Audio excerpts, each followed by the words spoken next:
ভাল লাগছে ভাই, ভাল লাগছে। তারেক রহমানের কথাগুলোই ভাল লাগছে।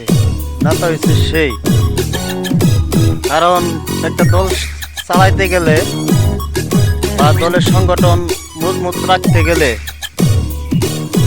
নেতার মতো নেতার কথা, এইগুলোর কথা খামসা খামসি করেন না। নিজের কপালে বিপদ নিজেরাই কেন নেন না। 17 বৎসরের ঘটনাগুলা মনে আছে। 17 বৎসরে আপনারা কিভাবে ছিলেন বাংলা জনগণ জানে। তাই বলি নিজের বিপদ নিজেরাই কেন নেন না।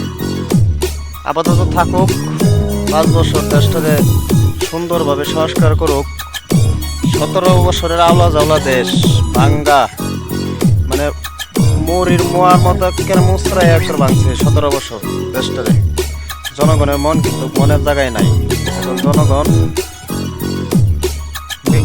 মরণের জন্য প্রস্তুত হয়ে আছে। তারপরেও কোনো অন্যায় আর জনগণ মেনে নেবে না। 17 বছর লাগাত আপনারা চুপ ছিলেন। আর 5টা বছর বেশি না তো, কাজ করার সুযোগ দিন বা নিজেরাও একটু হেল্প করেন। সে তো বলে নাই যে আমি ক্ষমতায় আজীবন থাকবো। সে জনগণের সাথে প্রতিশ্রুতিতে বন্ধ আছে। দেখেন না, 17 বছরের বাংলাদেশটা এই 4-5 মাসে কি ঠিক হয়ে যাবে? জীবনও হবে না। সময় দিতে হবে। আপাতত সময় দেন। আপনারা নির্বাচনের জন্য পাগল হয়েন না। পাগল হয়ে দেশটারে আর আগুন লাগায়েন না।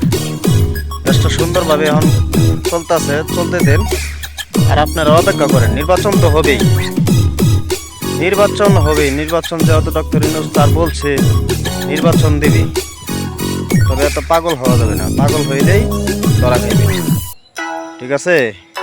তারেক রহমানের কথাগুলাই আমার কাছে ভালো লাগছে। অনেকেই জানে বা অনেকে হয়তো দেখছে ভিডিওটা।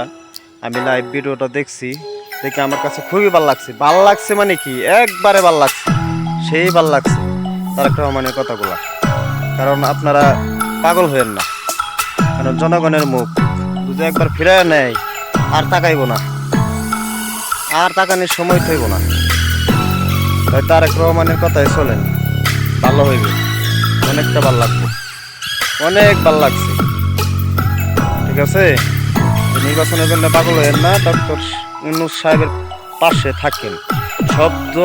সব দলীয় লোকেরই বলছি, ইউনূস সাহেবের পাশে থাকেন। আওয়ামী লীগ, বিএনপি, জাতীয় পার্টি, জামাত, সবাই ইউনূস সাহেবের পাশে থাকেন। দেশটারে সংস্কার করুক, দেশটারে আগের জায়গায় আনুক। এই 17 বছরে যে আওলাইছে, এই 17 বছরের দেশটারে পৌঁছাতে গেলেও 5 বছর সময় লাগবে। তবে সবাই 5 বছর সময় দেবে। সবাই ভালো থাকবেন, সুস্থ থাকবেন। আল্লাহ হাফেজ।